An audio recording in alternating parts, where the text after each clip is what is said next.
Hi beautiful people, welcome back to my YouTube channel. This being guys we Sanu and you are watching Sun Non-Stop. तो guys again I'm back with another amazing video. और आज की जो हमारी video है पुलवामा का जो incident हुआ, what exactly happened, 3D animation के थ्रू ये चीज़ हम लोग समझेंगे.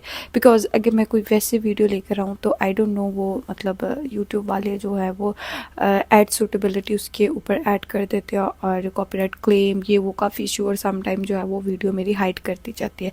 तो 3D एनिमेशन के थ्रू जब ये वीडियो लेकर आऊँगी तो आई थिंक सो कि नहीं होगा. और इसके बारे में जो है वो मुझे बोला गया था, सजेशन आई थी कि इस वीडियो के ऊपर रिएक्शन वीडियो ज़रूर बनाए. तो मैंने फिर ये वाली मुझे 3D एनिमेशन वाली मिली तो मैंने कहा वाई नॉट इसके ऊपर रिएक्शन वीडियो बनाती हूँ. बिकॉज ये थोड़ा सेफ साइड रह के काम चलता है. बिकॉज यूट्यूब वाले पता नहीं क्यों मतलब ये चीज़ें करते हैं. कभी येलो डॉलर साइन दे देते हैं, ठीक है, कभी रेड, कभी ऐसे कर देते हैं. इतनी मेहनत से वीडियो बनाती हूँ यार, हमें भी तो थोड़ा बहुत मुआवजा मिलना चाहिए ना. तो आप लोगों को जो है वो कुछ भी कहना तो आप अपनी राय कमेंट सेक्शन के अंदर जो है वो दे सकते हैं. सेकंड चैनल का लिंक डिस्क्रिप्शन के अंदर है, जल्दी से वहाँ भी जो है वो 1K सब्सक्राइबर कंप्लीट करवाए. इस चैनल को भी लाइक और सब्सक्राइब करते जाइएगा जितने लोगों ने नहीं किया, जितने लोगों ने कर दिया है थैंक यू सो मच. तो चलिए गाइस स्टार्ट करते हैं. आज की इस वीडियो में 3D एनिमेशन की मदद से हम जानेंगे कि पुलवामा अटैक वाले दिन यानी कि 14 फरवरी 2019 को आखिर क्या क्या हुआ था और इतनी सिक्योरिटी के बाद भी कैसे आतंकवादियों ने इस हमले को अंजाम दिया.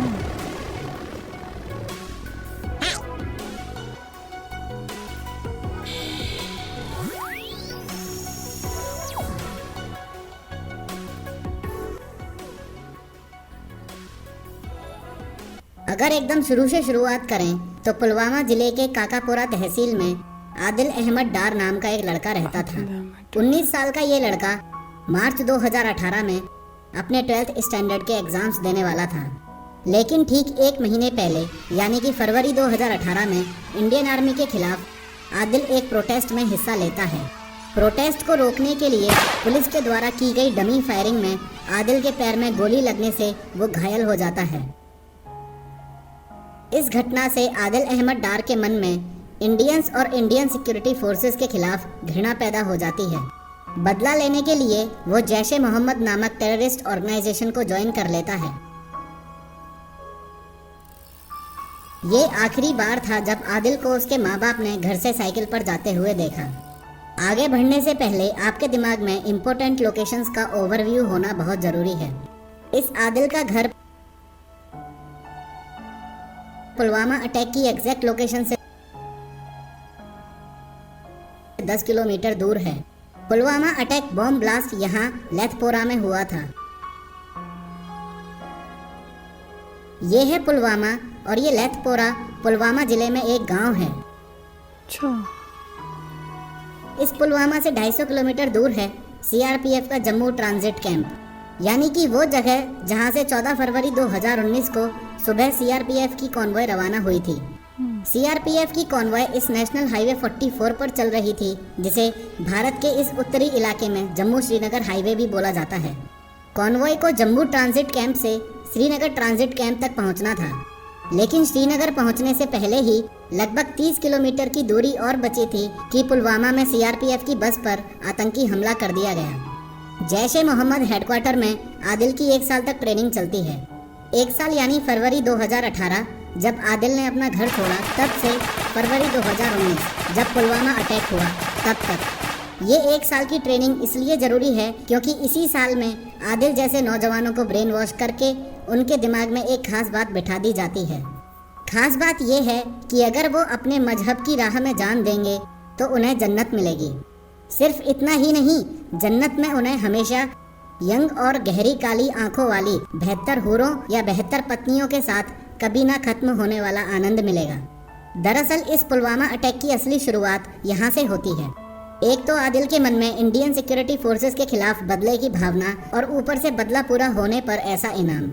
खैर, इंटेलिजेंस एजेंसीज के हिसाब से ये पुलवामा अटैक 9 फरवरी 2019 को होने वाला था. क्यों? क्योंकि 6 साल पहले 9 फरवरी के दिन ही जाने माने कश्मीरी आतंकवादी अफजल गुरु को भारत सरकार ने फांसी पर लटकाया था. लेकिन 9 फरवरी को 2 कारणों से पुलवामा अटैक टल गया. पहला कारण अफजल गुरु की फांसी का दिन था, इसलिए सिक्योरिटी टाइट कर दी गई थी, और दूसरा कारण आपको आगे पता चलेगा. अब बात करते हैं 14 फरवरी 2019 की, जिस दिन पुलवामा अटैक हुआ। आपको ये पता होना चाहिए कि सीआरपीएफ की बस कुछ ऐसी दिखती है, और जब ऐसी ही बसेस ग्रुप में या झुंड में एक साथ कहीं जाती हैं तो उसे कॉन्वॉय बोला जाता है।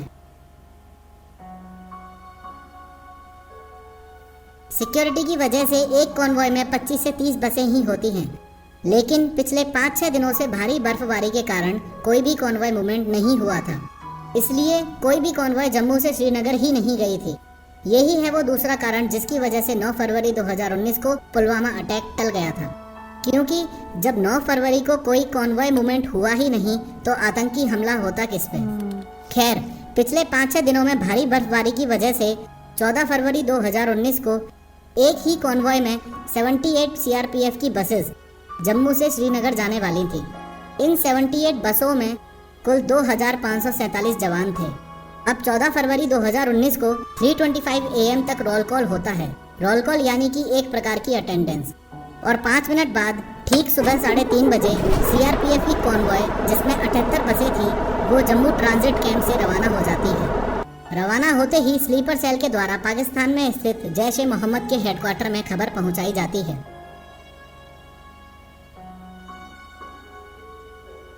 फिर वहां से पुलवामा में स्थित जैश ए मोहम्मद के ऑफिस में अटैक कैसे और कब करना है इसकी ब्रीफिंग दी जाती है। अब आदिल अहमद डार अपनी तैयारी में जुट जाता है। एक एसयूवी गाड़ी में 200 किलो से ज़्यादा आरडीएक्स और अमोनियम नाइट्रेट जैसा घातक और जानलेवा एक्सप्लोजिव लोड करना शुरू कर देता है। ये एक्सप्लोजिव पिछले 6 महीनों में थोड़ा थोड़ा करके पाकिस्तान से पुलवामा में लाया गया था। इसका मतलब पुलवामा हमले की तैयारी जैश ए मोहम्मद के हेड मसूद अजहर ने 6 महीने पहले यानी कि सितंबर में ही कर दी थी। लगभग 3 घंटे बाद कॉन्वॉय जम्मू से उधमपुर पहुंचती है। फिर 3 घंटे बाद रामबन जिले में, फिर 3 घंटे बाद कुलगाम में, फिर 2 घंटे बाद अनंतनाग पहुंचती है और फिर 1 घंटे बाद पुलवामा पहुंचती है। इस तरीके से दोपहर 3:27 पर कॉन्वॉय पुलवामा के बॉर्डर में एंटर कर जाती है। एंटर करते ही आदिल अहमद डार भी अपनी जगह छोड़ देता है और आतंकी हमले को अंजाम देने के लिए निकल पड़ता है। पूरे 10 मिनट बाद यानी कि दोपहर 3:37 पर इस लातू मोड़ से आदिल हाईवे पर अपनी गाड़ी चढ़ा लेता है और इस कॉन्वॉय की 5वीं सीआरपीएफ बस के साथ टक्कर करते ही रिमोट कंट्रोल से एक्सप्लोजिव को ब्लास्ट कर देता है। सीआरपीएफ में कुल 239 बटालियंस हैं और इस बस में सीआरपीएफ की 76th बटालियन के 39 पैराट्रूपर्स मौजूद थे, जो कि ब्लास्ट की वजह से ऑन द स्पॉट शहीद हो गए। साथ ही इस बस के पास आरओपी यानी कि रोड ओपनिंग पार्टी का एक जवान भी मौजूद था, वो भी ऑन द स्पॉट शहीद हो गया। धमाका इतना जोरदार था कि आसपास के घरों की खिड़कियों के शीशे भी टूट गए थे। धमाके के बाद बाकी टेररिस्ट ने फायरिंग भी की थी और भाग गए।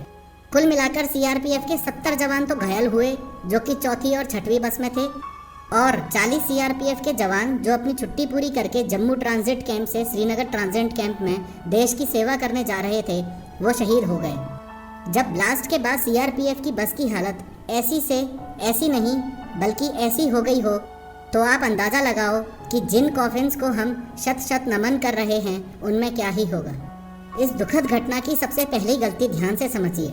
2003 से पहले ये नियम था कि जब भी इंडियन सिक्योरिटी फोर्सेस की कॉन्वॉय रवाना होगी तब रोड्स ब्लॉक कर दी जाएंगी, लेकिन 2003 में कुछ लोगों ने ड्रामा किया कि इससे सिविल जनता को परेशानी होती है, इसलिए ये नियम नहीं होना चाहिए, और 2003 के बाद सिविल जनता को कॉन्वॉय के साथ चलने और सीआरपीएफ की बसों के बीच में अपनी गाड़ी ले जाने की परमिशन दे दी गई। अब इस दुखद घटना की दूसरी गलती को ध्यान से समझिए।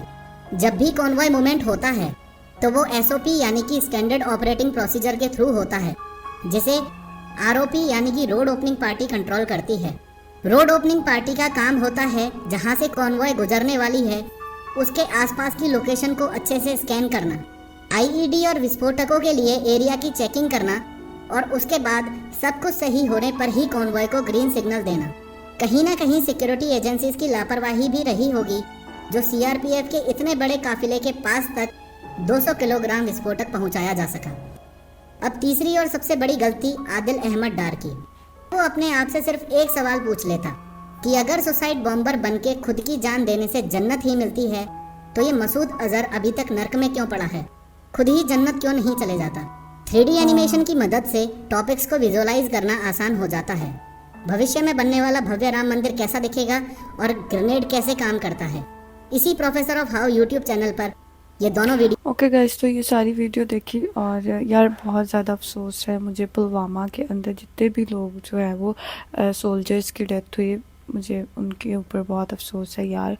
ऐसा नहीं होना चाहिए था। और हाँ, अगर रूल वहाँ पे होता कि रोड्स वगैरह जैम कर दिए जाते तो उनकी जान बच सकती थी। लेकिन अभी मुझे समझ आ रही है कि जो इंडिया है वो पाकिस्तान पे दोबारा यकीन क्यों नहीं कर रहा है। कितने ज़्यादा इंसिडेंट जो हैं, कितनों पे तो मैं रिएक्शन वीडियो बना चुकी हूँ और कितने ऐसे हैं जो मतलब पेंडिंग पड़े हैं जिनके ऊपर अभी मैंने रिएक्शन वीडियो बनानी है और सच्चाइयाँ मज़ीद मेरे सामने खुलनी है।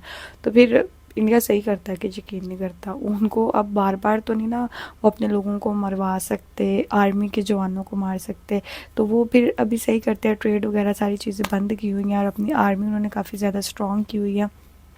बट फिर भी क्या है कि फिर कोई ना कोई इंसिडेंट हो ही जाता है। लेकिन अभी काफ़ी वहाँ पे सिक्योरिटी हाई है इंडिया के अंदर और पाकिस्तान के जो वीज़े हैं वो भी बैन करवा दिए गए हैं। बहुत कम लोग जो हैं वो बहुत ही जिसे कहते हैं ना ज़्यादा वो करते हैं, चेक एंड सिक्योरिटी होती है, तब कहीं जाके जो है वो इंडिया आप लोग जा सकते हैं if you are a Pakistani. और गाइज़ मैं तो टोटली जो है वो इस चीज़ के ऊपर स्पीचलेस हो गई। मुझे समझ नहीं आ रहा है इसके ऊपर क्या ही बोलूं, बिकॉज बहुत गलत हुआ जो है वो सारे आर्मी के सोल्जर्स के साथ। और ऐसे नहीं करना चाहिए। आप लोग जो है वो क्यों नहीं समझते कि किसी एक बंदे की भी जान अगर जाती है ना तो वो बहुत कीमती है, बिकॉज उसके पीछे उसके घर वाले होते हैं, बच्चे बीवी सब होते हैं। आप क्यों ऐसे करते हैं? और मैं इस टोटली चीज़ के ख़िलाफ़ हूँ और मैं टोटली इस चीज़ के जो है वो ख़िलाफ़ हूँ। ऐसा नहीं होना चाहिए। आप लोगों को आज की वीडियो कैसी लगी ज़रूर कमेंट कीजिएगा, लाइक सब्सक्राइब शेयर करते जाइएगा। तो चलिए कैसे मिलते हैं नेक्स्ट वीडियो के अंदर। Bye bye.